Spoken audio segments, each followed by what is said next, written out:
Today we have gathered here to do Sri Ganesha Puja.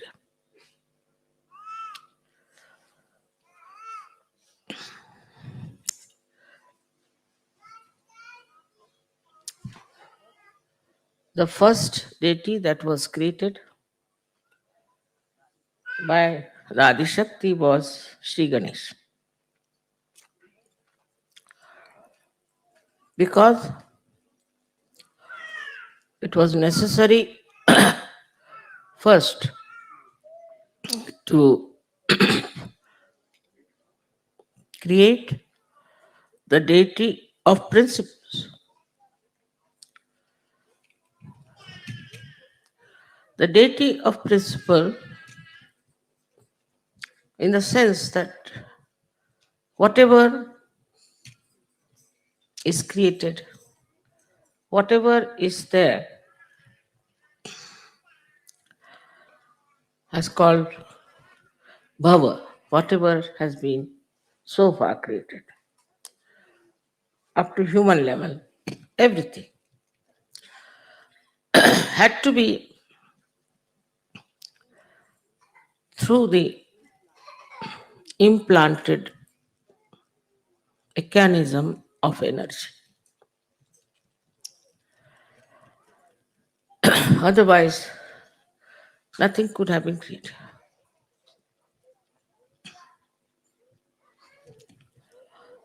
If you go into the matter, say sulfur dioxide, then sulfur and oxide go on deep into it till you reach the state when it is a molecule. Then you see these atoms of sulfur and oxygen, they oscillate. They oscillate with a frequency. There are three types of frequencies they use. Now imagine in the molecule, think of it. In the molecule of a substance, there is an energy which is active. Now one may say that why should be in matter there is energy? One can ask a question, why there should be energy in matter?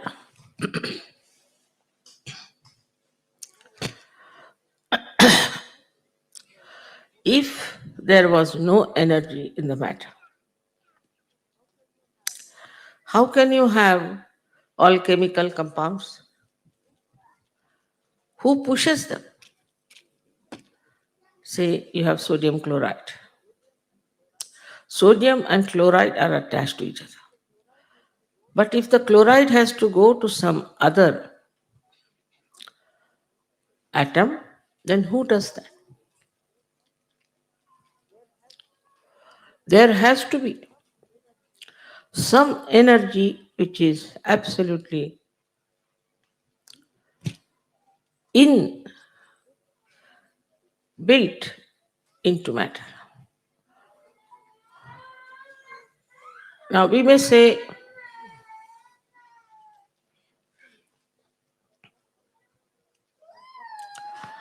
that what about water? You know, water has energy. That's how we have hydrostatics. Even coal, even stones, all of them have got energy within themselves. And it is all controlled by the principle of Sri Ganesha. So though he's such a small, little, tiny little child, how great is his work and how much he has to work out. Now from matter you move, say, to living plants, then to animals, then to human beings. And everywhere his energy works. At the level of matter, they might call it electromagnetic. But potentially, it is the energy of Sri Ganesh, which is electromagnetic at that point. Then it starts evolving, growing. That's how we have different stratas of energies that we see in different growth of the evolution.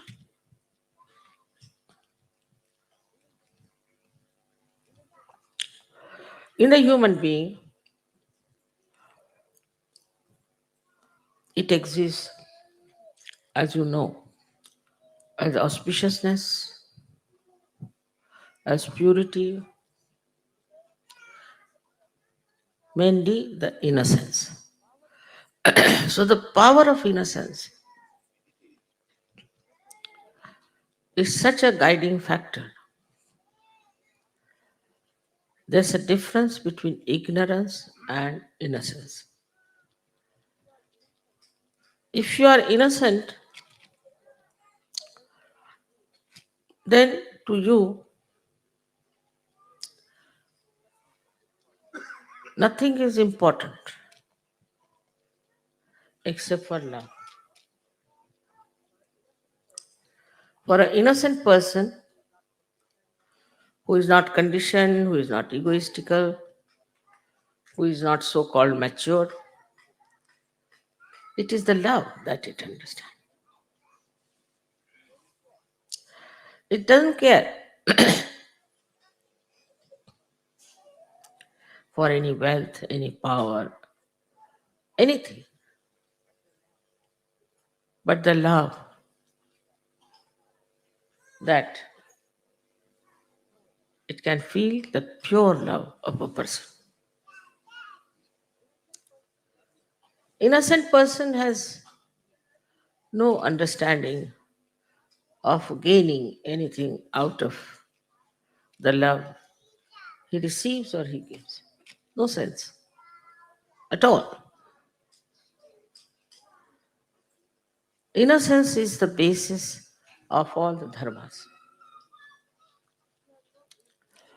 If you have no innocence, you cannot follow dharma. Because if you are dharmic, it is maybe a mental attitude, maybe egoistical, maybe because you are born in a religion, because somebody has told you about it. It's going to be very superficial. Unless and until it is embedded in the quality of innocence, dharma has no meaning. In that state, you are dharmic. You are beyond any thinking about it, of any deductions about it. But you are dharmic. You cannot be a dharmic. You cannot be. As if the manifestation of innocence is morality. Once Sri Ganesha is awakened, I hope he has been awakened in all of you. And if you respect him, just respect him, then automatically you develop a sense of morality. I don't have to tell you, I don't have to explain to you. You just become moral. People who have seen you are quite amazed and said that, how is it that their eyes are fixed, so innocent, without any lust and greed? Is the light of Sri Ganesha from the back agya, front agya, is Jesus Christ, who is the manifestation of Sri Ganesha.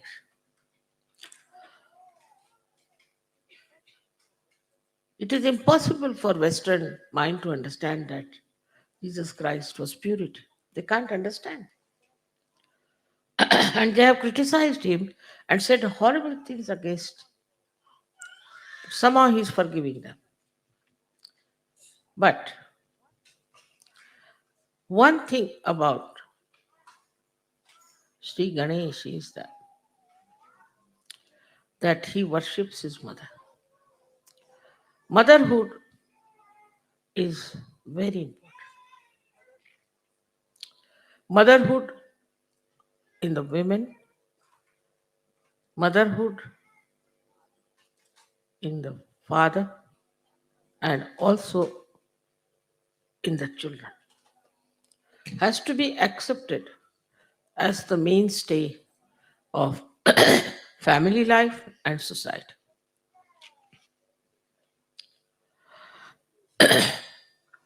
The ordinary life of a human, very simple, innocent, simple people, revolves around the mother. It revolves. But the mothers have to be mothers. As Sri Ganesha is so much surrendered to his mother,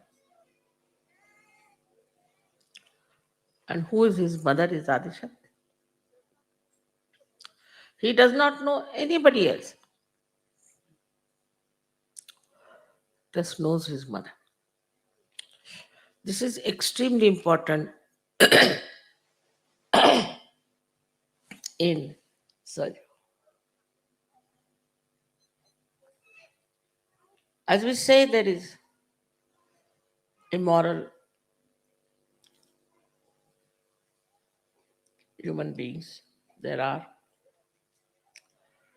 they are doing immoral things because they are committing sin against the Adishakti. Committing sin against Ganesha, it may be forgiven, but committing sin against the Adishakti, it encompasses a very big area where we start seeing how we are committing the sin against the Adishakti, which ultimately Sri Ganesha punishes. Ultimately. Actually, the Adishakti doesn't punish anyone. The deities only punish them.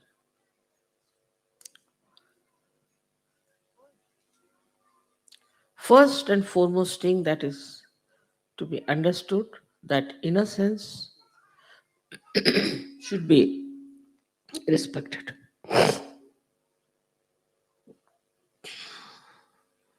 looked after, nourished, and protected.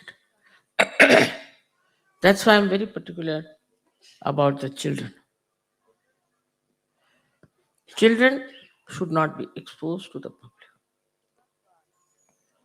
We should not try to make photographs out of our children and expose them in the newspaper or give them for advertisement or anything.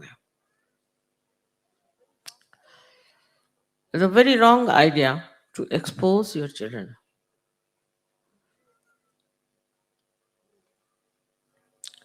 to gain some money out of them in any way, in the smallest way also, because we are selling the innocence which is invaluable, writ large on the children. Many children I know who have been advertised and all that, especially in India, have died. Also, we have to look after our children with great care. But we go to two extremes, I've seen. Some people are only worried about their own children. If anything happens to them, just get upset. That means you are respecting your child because he's your child. But if you are respecting him because he carries innocence with him, then you have to respect every child. and understand every child, what they talk, what they say, how they behave. Luckily, you all have got children now who are born realized. It's such a great thing, such a blessing. So, on one side, we have to see how innocent they are and how they talk. I'll give an example. Baghdad, no, this Wolfgang was very serious. And his wife told me that we were taking him to the hospital. So his daughter says, why are you taking him to the hospital? There are no surgeries there. How will they correct his chakras? Innocently said the correct thing. And they couldn't do. Doctors didn't do anything. I had to cure him. Take him to mother. Why are you taking him to the hospital?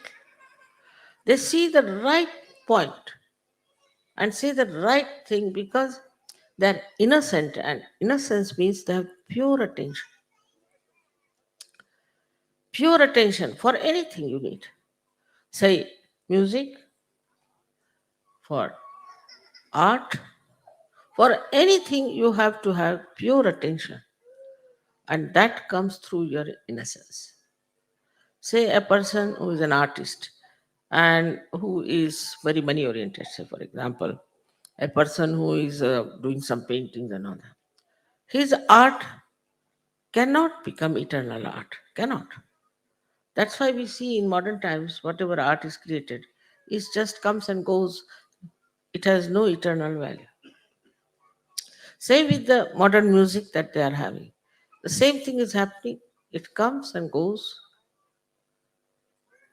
and no one knows where it has disappeared. Behind it is money orientation, and that money orientation results into a kind of a creation which is not perfect. All creations which were dedicated to God in the olden times are being today very much respected, and people pay a lot of money for that. Maybe at that time the artist must have suffered, but they understood, innocent artist understood very much that if we have to express, we must truthfully do it, not to please, not to please the people, not to please anyone, but to please God.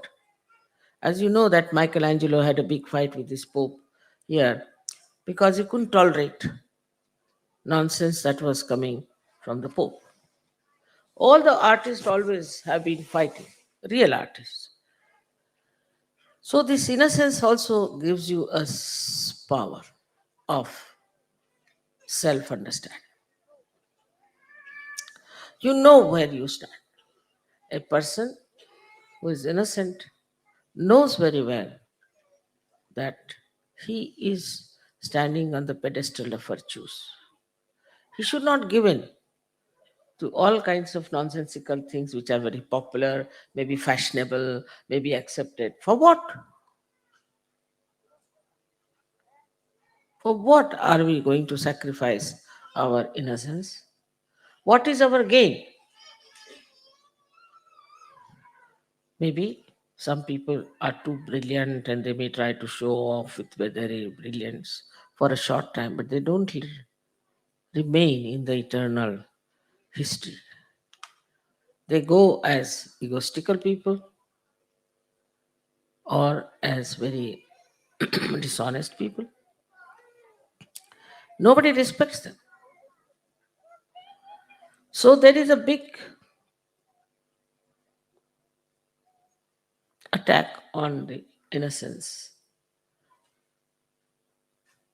of people. Big attack. First, it comes from children. As you see this nonsense that is going on, which we hear about, I mean, I can't even understand why they do it.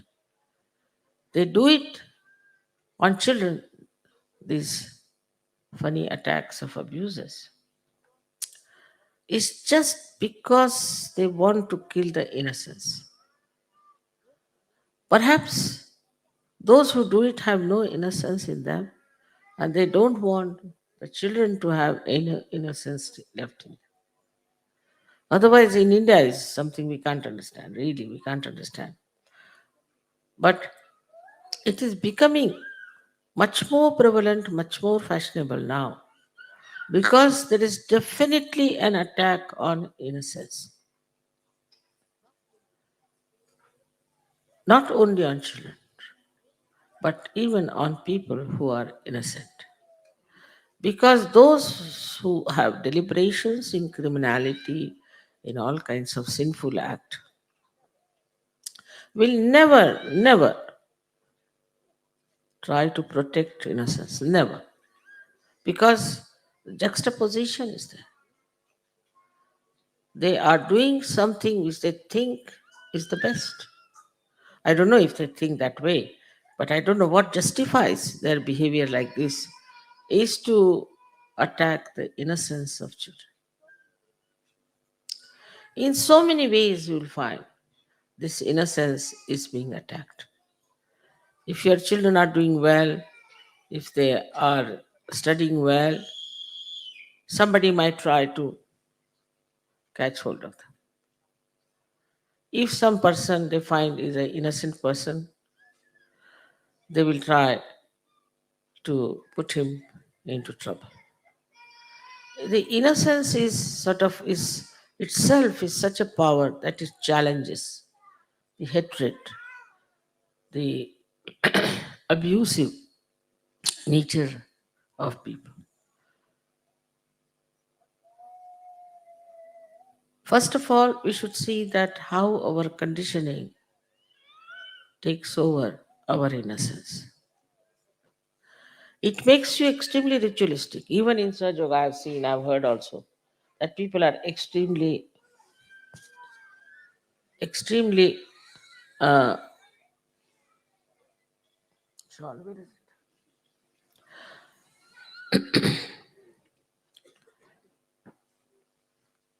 ritualistic. Now, the ritualism is like this that you have to say something 3 times, you say 3 times, 7 times, like tied up people. I've seen some Sahajogis like that. And some Sahajogis, I think they must be bhutish, get frightened with me. What is there to be frightened of me? Because they are bhutish, they are getting frightened. Otherwise, why should you? I love you all, and you won't find more a greater mild guru than myself. I don't think so. But they are afraid. Even if you look at them, they'll not smile, they'll be afraid. What wrong have you done? You have become Sahajogis. They are so ritualistic in everything. So one should understand a difference between a protocol and ritualism. An innocent child knows the protocol. I remember there was a child who came to see me in Oxford. And I said, let's go upstairs. So it was a small little staircase of wood. He said, what? Is she going to go up without a red carpet? This came into his head. So for children, you see, innocent children, the worship, everything is not ritualistic. It is heartfelt. You feel it from the heart. How to do the worship, how to show your love is very sweet way an innocent person does it. While a person who is very ritualistic, he may even beat another person because why did you do this? You should not have put camphor in it. Why did you put the camphor? So it's very wrong. There's nothing wrong. If you do it with your heart, with your open heart, innocently, anything is all right.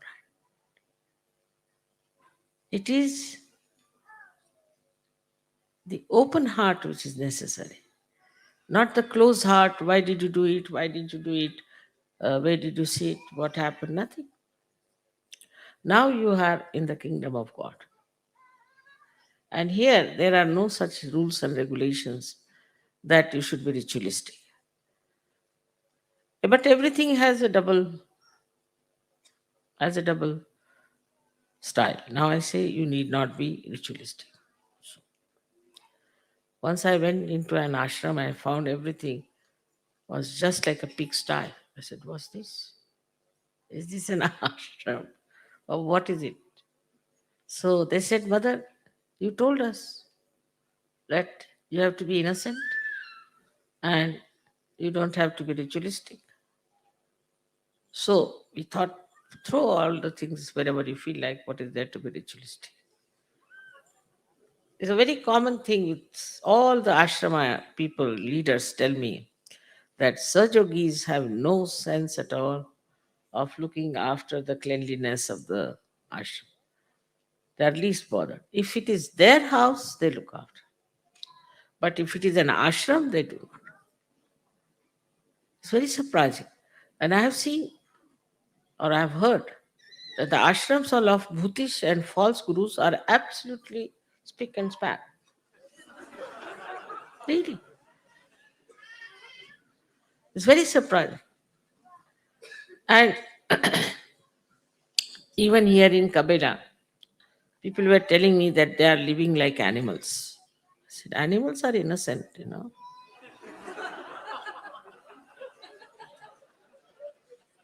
You go into a jungle now. I don't know. We are going to take you this time into a jungle. You will have no smell, no horrid things to see, nothing. It's very clean, spick and span, all the time. But you put one human being, you will immediately know there has been a human being. They have their own systems of keeping things clean. Even the tiger, who is an innocent thing, up to animal stage, you are innocent. He has his own styles. I don't know if you know about a tiger or not, but a tiger will kill an animal because he has to eat after all. He's supposed to only eat animals, he doesn't eat grass. What to do? He's not a vegetarian. God has made him like that. So he accepts. Now he goes and kills the cow or anything. Then he leaves his kill there for the blood to ooze out. Nobody will touch that. Nobody. Because he is really the king, not out of fear, but a protocol. Then next day he goes, he eats, then his family eats and all that, and finished for the whole month. They come out. Then the lower animals start going there. Like you have, I don't know what you call them. Chitak क्या बोलते हैं? I miss in English. I don't know if they have leopards, and all these animals come out, and they start eating. Then even lower and lower till the birds. Still the crow, they stay back. Last are crows. Can you imagine?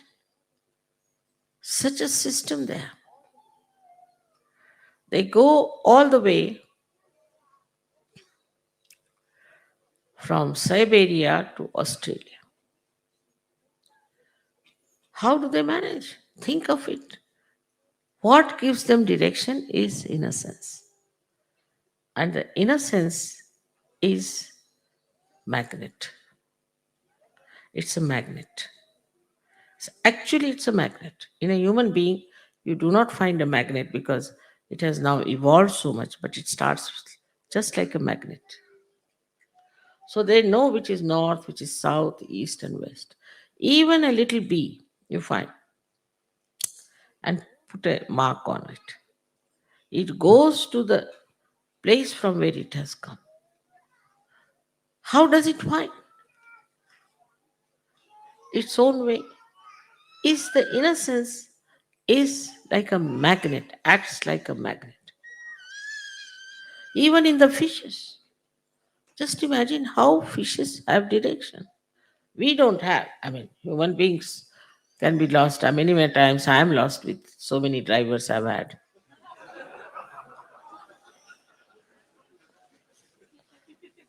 So many times I've been lost.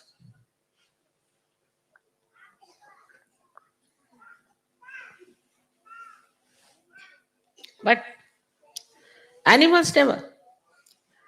You know, if you take a dog and you don't want the dog, you leave him about, say, 50 miles away, he'll come back. How does he find the way? So, their qualities which are built in within them through their innocence are actually the qualities of electromagnetic force and also pranava. That is, when electromagnetic force is charged with Ganesha's principle. That's why they are so systematic. They are so clean. They are so sensible.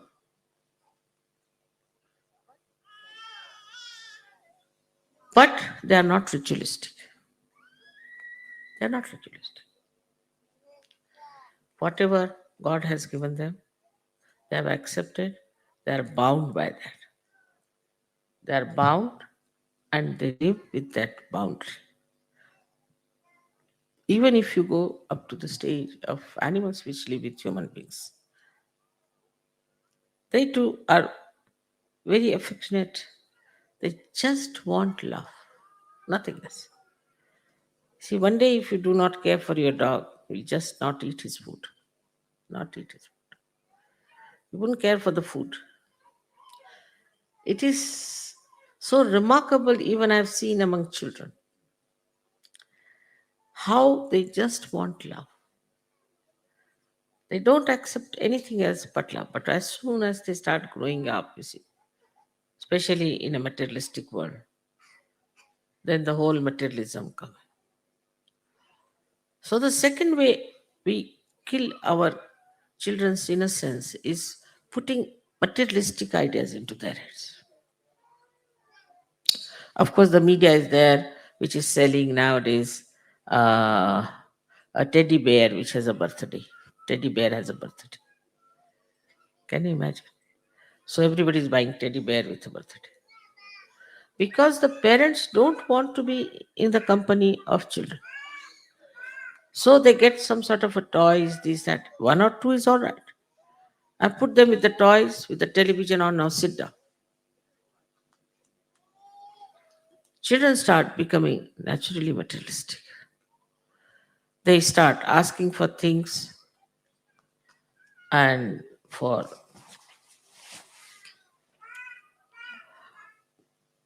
demands of such kind that sometimes one is surprised. You take a Western child to the market and you had it, but you take Indian children, they'll never take anything. Really, it's so difficult to make them. At least I have seen my own grandchildren and other. You take them, it's a headache to buy even another pair of shoes for them. No, but we have one. Why do you want to buy another? Oh, Baba, that will go give way. No, we can come here. How? We can come in the car or else we can walk. But you will have no shoes. Nothing. One is all right. Why to have two? You give them money, they'll buy one small little thing and come. You see, it is the whole tradition of materialism which has brought this innocence to a stop. Then a child starts growing in the same materialistic way. He starts judging people uh, like how many cars you have.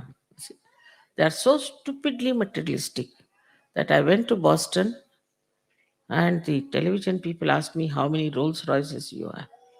I said, I don't have any. They said, we are not interested, you are not in the business. This is what is now the mind of people in the West who have grown up. But even the children, today they want this, tomorrow they want that. All the time there's a competition for materialistic things. Asking for this, asking for that. Just imagine what a race will be there after some years when there'll be just people who will be only worried about collecting things and buying things. I mean, buyers and sellers, nothing else. So you have to be very careful with your children that you do not pamper them. Do not get too much worried about them. Do not keep them on materialistic level. Find out if they are going on a materialistic level, bring them down. It's very simple to do that. And one has to work it out because we have to save our children and their innocence. Now, for the other Sahajogis who are grown up and who are very mature, they are very innocent, I must say. I must admit that they're very innocent compared to the society that is around, no doubt. One has to really admire the way they have become so innocent, the way they are understanding this divine music and all that's really creditable. But still, this innocence, if it is not spread, if this innocence doesn't work out, then it will rust, will not grow. Your IQ will be less than the others, I can tell you this. They are growing in materialism, all right. Their IQ is growing in materialism. But your IQ will not grow unless and until you spread this innocence around. Now you know how to do it. It is the power of Kundalini with the help of Sri Ganesh. He helps you at every chakra. I have written that he is the vice chancellor of every university where he has to stamp. He is at every point. But you have to understand that this has to spread. It has to become collective. It has to. So, to become that, what should we do ourselves? That we should try to organize programs. While people will be enamored by your innocence, no doubt, they'll be surprised. How are you so innocent? How can you be so nice in these modern times? No doubt about it. But in that, doing that, so try to be innocent yourself. You should not be cunning, you should not be smart, you should not try to show that you are very brilliant or anything. Because the ego might in between come and try to put ideas into your head. It's better to show that you're innocent and to be innocent inside. The whole inner being can be really charged with the energy of Sri Ganesh, no doubt. And the outer life becomes innocent. I mean, I don't know banking, I don't know money, I'm quite bad at everything, all right, at worldly things. But I'm not cunning, I'm not sort of smart, you can say. But still things are working out because of the inner power that one has. So depend on your inner power and manifest it outside. Inner being, which is Ganesha, is the same in all of us. The whole system is the same in all of us. Chakras are the same in all of us. Only thing we have to keep our innocence absolutely. free of all this worldly nonsense like a fashion, this, that, immediately you will find that your being will manifest. Being will manifest. Now just think of a simple thing like that. I am an Indian, I mean, and nobody knows me. But whenever I have my lecture, I have at least 5 to 6,000 people. How? How do they come to my lecture like that? Anywhere in the whole world, minimum. Sometimes even much more. What's so special? So when handling the people, we are surgeries, we are saints. We have to talk to them like saints. We have to behave like saints. And they should in no way feel that we are cunning or we are interested in something else. So once you start doing that, flowing your innocence, all the gods and goddesses will help. Your creativity will be thousands times more than now.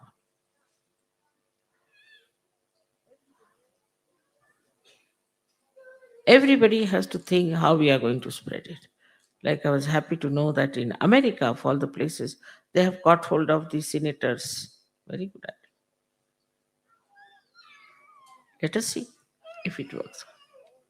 So we have to find out all the ways and methods and all the styles which will behove a saint, not a politician or these days, of course, all the sports people are heroes. I mean, if you want to become a hero, you become a sportsman.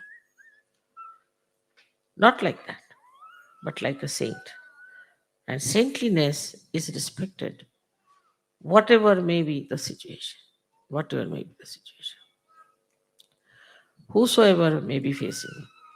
Recently, when I was in Kiev, the leader's wife told me that, Mother, we had that old car of yours which we sold. We got so much money that we could buy a new car. Then we went to the factory to buy the new car and they bought it. So outside the factory, there's a mafia. Nowadays, I think the Sicilians have reached there. So the mafia was standing outside and they said, you have to pay so much money. It was in thousands. So they said, we have no money. Why? What do you do? This was his wife. She said, we meditate. Really? So you have no money? No. What about your children? They also meditate. She so innocently she was talking to them. They said that we saw their faces melting down. They said, all right, go. They forgot that they were supposed to get money out of that. Or they take the car. They confiscate the car or take the money. They said, all right, go. They told me this story. So your simplicity always helps. Your innocence always helps. And it has such an impact, such an impact. I tell you that a personality, what we call in Sanskrit is a vigraha. Vigraha means a personality which has a coefficients. The person who is innocent has such a great coefficients that can charm anybody. But first and foremost thing that we have to be innocent, not to so much worry about money, not to count everything, not to worry about food. But this is not to be done with deliberations, but innocence. Where you sleep, what you do is not important to a saint. It lives the way one has to live. Because his nourishing point is innocence. And he doesn't get angry. He doesn't shout at people. Nothing. Of course, at booths it may. be that he has to shout like Christ did. But otherwise, he is a very peaceful, joyous, happy, humorous person. So today at this puja, I would bless you with all the qualities of Sri Ganesha, except for his anger. May God bless you.